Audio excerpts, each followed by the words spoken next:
warahmatullahi wabarakatuh. Waalaikumsalam warahmatullahi wabarakatuh. A'udzu billah, bismillah, alhamdulillah alladzi amarona bittiba'in sunanin nabiyina Muhammadin sallallahu alaihi wasallam wa sunanil mursalin. Asyhadu an la ilaha illallah al-malikul haqqul mubin wa asyhadu anna Muhammadan abduhu wa rasuluhu shadiqul wa'dil amin. Allahumma shalli wa sallim ala sayyidina Muhammadin al-mab'uthi rahmatan lil alamin wa ala alihi wa ashabihi wa dzurriyyatihi wa man tabi'ahum bi ihsanin ila yaumiddin. Qala Allah ta'ala fi kitabihil karim, a'udzu billahi minasyaitonir rajim. Qul bi fadlillahi wa bi rahmatihi fabidzalika falyafrahu huwa khairum mimma yajma'un. Wa qala ta'ala aidan, wa innaka la'ala khuluqin 'adzim. Shadaqallahul 'adzim. Wa qala Rasulullah sallallahu alaihi wasallam, la yu'minu ahadukum hatta akuna ahabba ilaihi min walidihi wa waladihi wan nasi ajma'in. Atau kama qala Rasulullah sallallahu alaihi wasallam, amma ba'd. Yang saya hormati para alim, para ulama, para kiai, para masyayikh yang selalu kita nanti-nantikan barokah ilmunya, dan yang saya hormati pula Bapak Kepala Sekolah SMK Negeri 1 Songgom beserta seluruh Dewan Guru SMK Negeri 1 Songgom yang saya hormati, yang saya ta'zimi. Tak ketinggalan pula yang saya hormati kepada siswa-siswi SMK Negeri 1 Songgom yang saya hormati, yang saya cintai. Pertama, mari kita haturkan rasa syukur kita kehadirat Allah Subhanahu wa ta'ala dengan ucapan kalimat alhamdulillahi rabbil alamin. Semoga dengan kita mengucapkan kalimat alhamdulillah ini merupakan kalimat yang betul-betul mewakili hati dan tubuh kita untuk selalu mensyukuri nikmat Allah Subhanahu wa ta'ala. Yang kedua, mari kita haturkan sholawat beserta salamnya kepada junjungan agung Nabi besar Muhammad sallallahu alaihi wasallam. Biqaulina Allahumma sholli ala sayyidina Muhammad wa ala ali sayyidina Muhammad. Semoga dengan kita membaca sholawat, kita sekalian kehidupan di alam dunia ini akan selalu dicukupi segala hajat.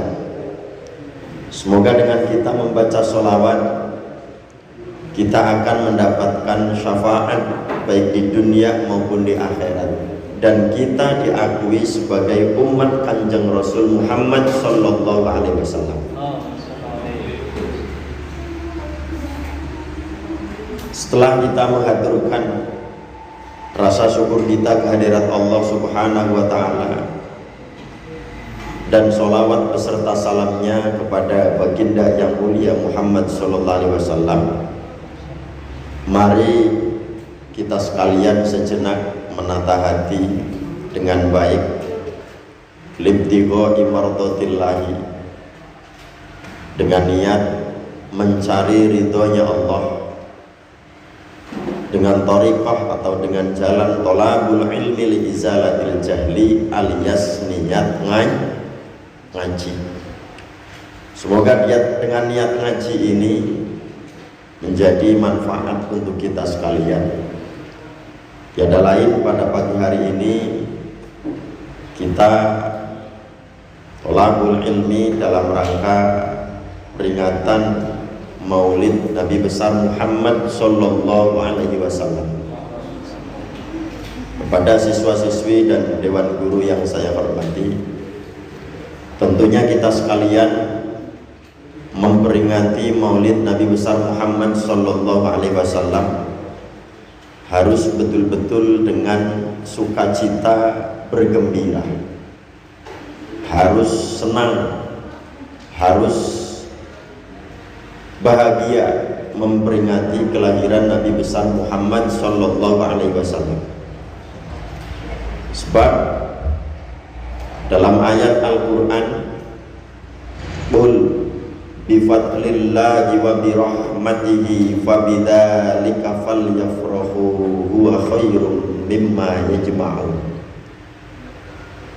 Dalam ayat ini kita sekalian diperintah oleh Allah untuk bergembira dalam dua hal. Yang pertama, bifadlillah, bergembira atas anugerah Allah. Yang kedua, wabirahmatihi, bergembira atas rahmatnya Allah. Maka salah satu sahabat yang ahli tafsir, Imam Ibnu Abbas, memberikan satu pemahaman yang sangat baik.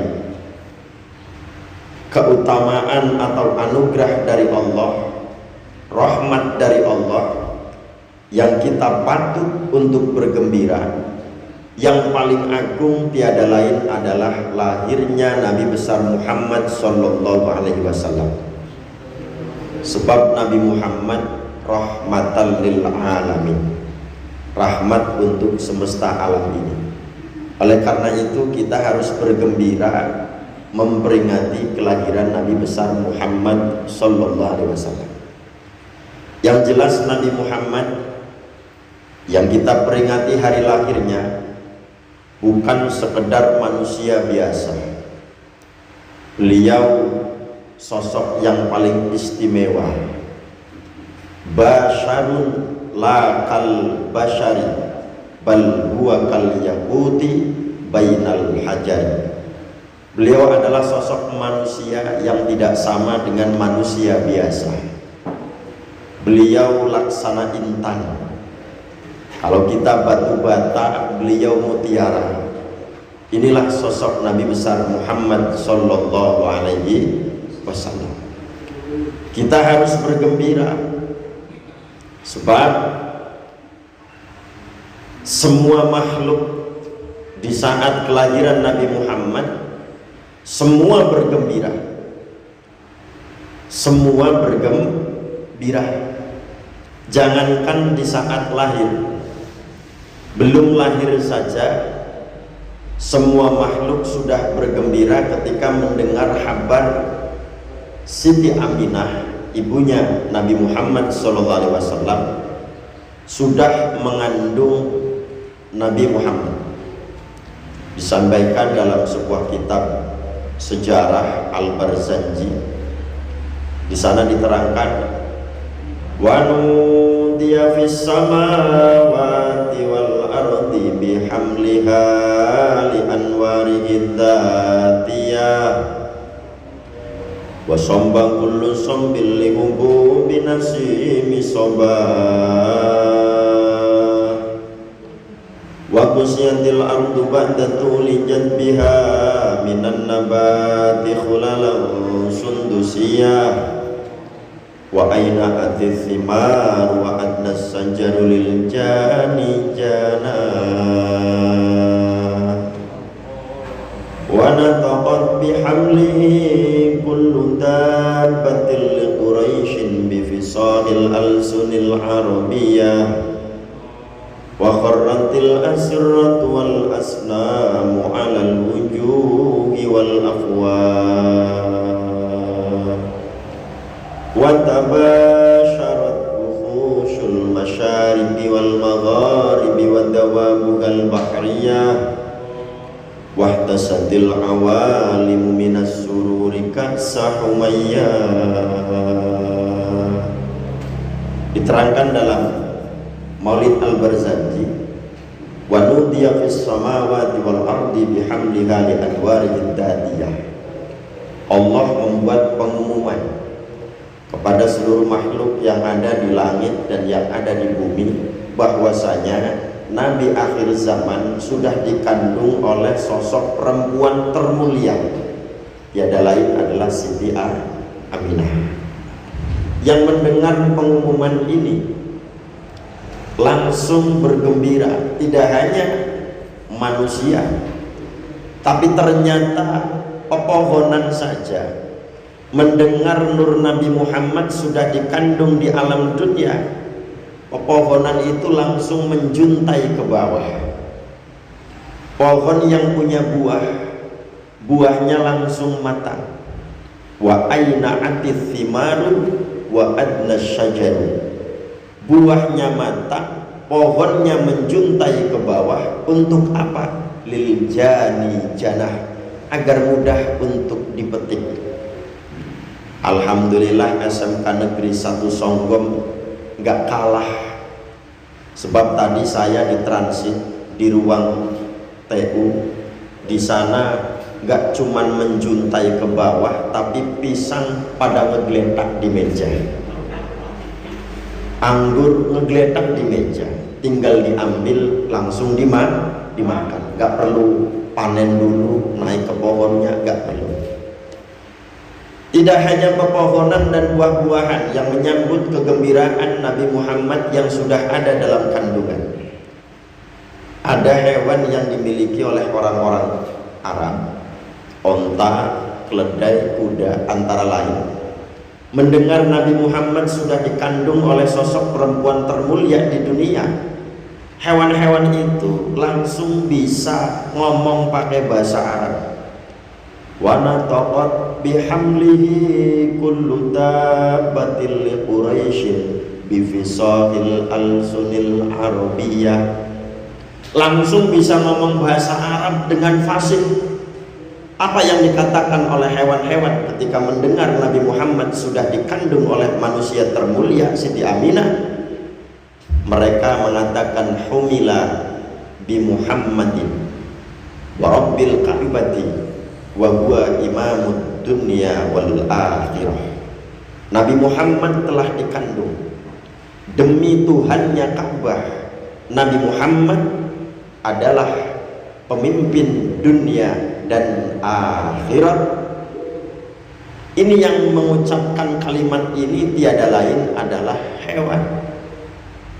Saking senangnya menyambut kelahiran baginda Rasulullah Sallallahu Alaihi Wasallam. Jadi ternyata para hewan tahu kalau Nabi Muhammad Nabi akhiruz zaman.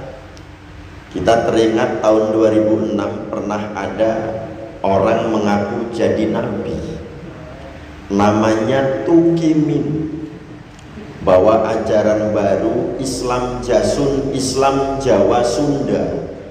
Nabinya namanya Tukimin. Kira-kira siswa-siswi para dewan guru percaya nggak kalau Tukimin Nabi akhir zaman? Saya yakin nggak percaya. Sambil nimang-nimang cucu, Allahumma sholli ala Tukimin, ya Rabbi sholli ala Tukimin. Cucunya nanya, Tukimin si siapa mbak? Pasti protes, sebab yang tepat itu Allahumma sholli ala Muhammad. Jadi Nabi Muhammad Nabi akhir zaman belum dilahirkan saja, baru dalam kandungan sudah Allah bikin pengumuman. Apalagi ketika lahir. Ketika Rasulullah lahir, itu tentunya karena beliau adalah sosok termulia di antara seluruh makhluk Allah Subhanahu wa ta'ala, maka bidannya saja gak sama kayak dulu kita. Bidannya Siti Aminah ketika melahirkan adalah 4 perempuan ahli surga. Yang pertama adalah Siti Hawa, istri Nabi Adam alaihissalam. Yang kedua adalah Siti Hajar, istri Nabi Ibrahim alaihissalam. Yang ketiga Asiyatu Fir'aun, Siti Asiyah istrinya Raja Fir'aun. Jadi walaupun Fir'aunnya kafir, tapi Siti Asiyah itu perempuan yang solihah.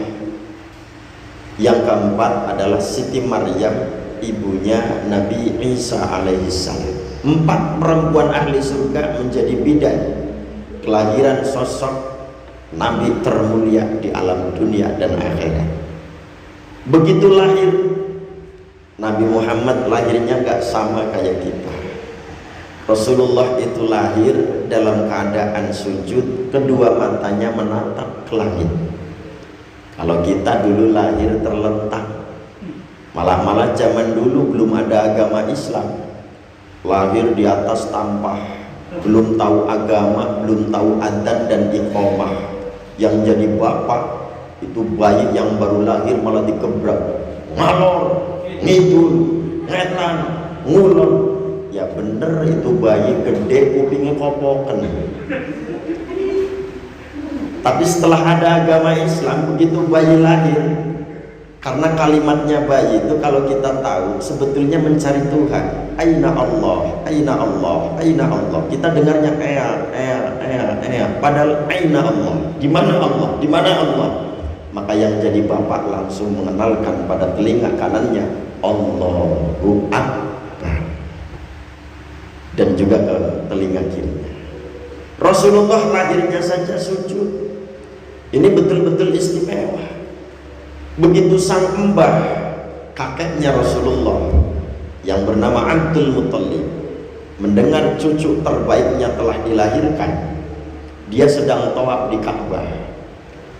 Mendengar cucunya telah dilahirkan, langsung masuk, langsung membawa Rasulullah yang masih bayi, yang baru saja dilahirkan, dibawa oleh mbahnya. Saking senangnya, saking cerianya kedatangan cucu yang betul-betul mulia, Nabi Muhammad yang masih bayi dibawa oleh mbahnya masuk ke Ka'bah. Begitu masuk ke Ka'bah, keluar dari Ka'bah, tawaf mengitari Ka'bah. Inilah maulid Nabi pertama kali yang dilakukan oleh manusia. Siapa? Abdul Muttalib, mbahnya Nabi Muhammad, sembari mengitarkan Nabi Muhammad keliling Ka'bah atau tawaf dengan membaca sholawat. Sholat alaikallahu ya adnani ya Mustafa ya Safwatar Rahmani alhamdulillahi alladhi a'tani hadal ulama